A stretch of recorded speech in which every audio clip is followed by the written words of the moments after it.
this is one of those kind of in-between weeks.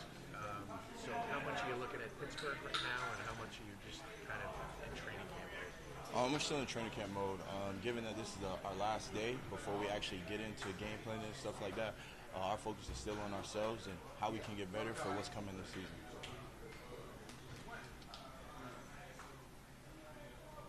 What do you, just from a big picture standpoint, the expectations of this team, what are your own expectations for this year, coming into the year?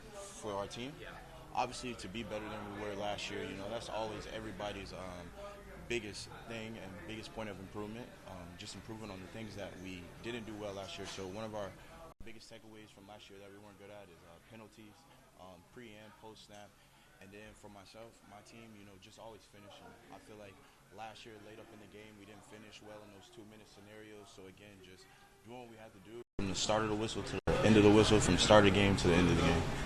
How much emphasis has been in training camp on those two areas that you just mentioned? Oh, big emphasis. AG does a great job of putting us in those end-of-the-game situations so that we know what type of calls that we need to be in. And again, just they come at the end of practice when we're all tired of stuff, so seeing guys strain, finish on the ball and stuff like that.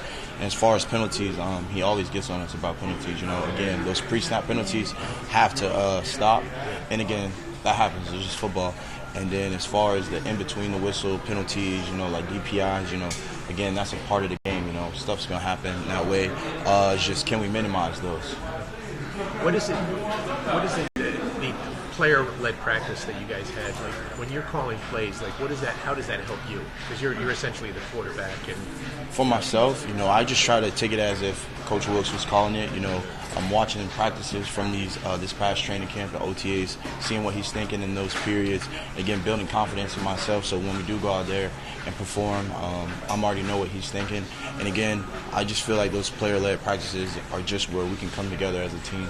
Obviously, only thing coaches can do on game day is just call plays.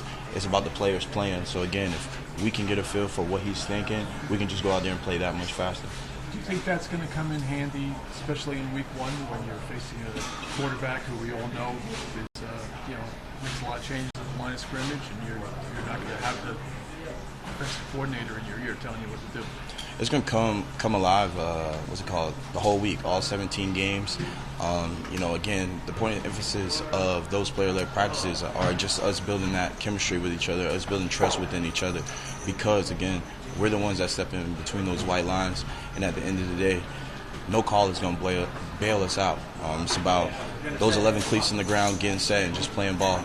Now, within those scheme and within those calls, us as a defense, we try our best to disguise and marry up stuff to other things, and that's what's going to come in handy. What did you learn about Aaron's pre-snap routines and his tendencies and everything last year? Just like all quarterbacks, I feel like to be a good quarterback, you have to be able to read a defense. So with Aaron, with Justin, with all quarterbacks in this league, they do a good job when they break the huddle, when they get to the line of scrimmage. They're reading if it's 2 shell, if it's 1 shell, whatever the case may be, so that they can put their players in the best position that they can. Do you think you have a little bit of an advantage from having been his teammate the last couple of years? I wouldn't say it's an advantage or anything like that. Again, we have to just go out there and do our job. Again, our job is to get better than we were from last year. So I'll say there were things that we did well, there was things that we didn't do well. So now it's about this year putting it all together so we go out there and be our best.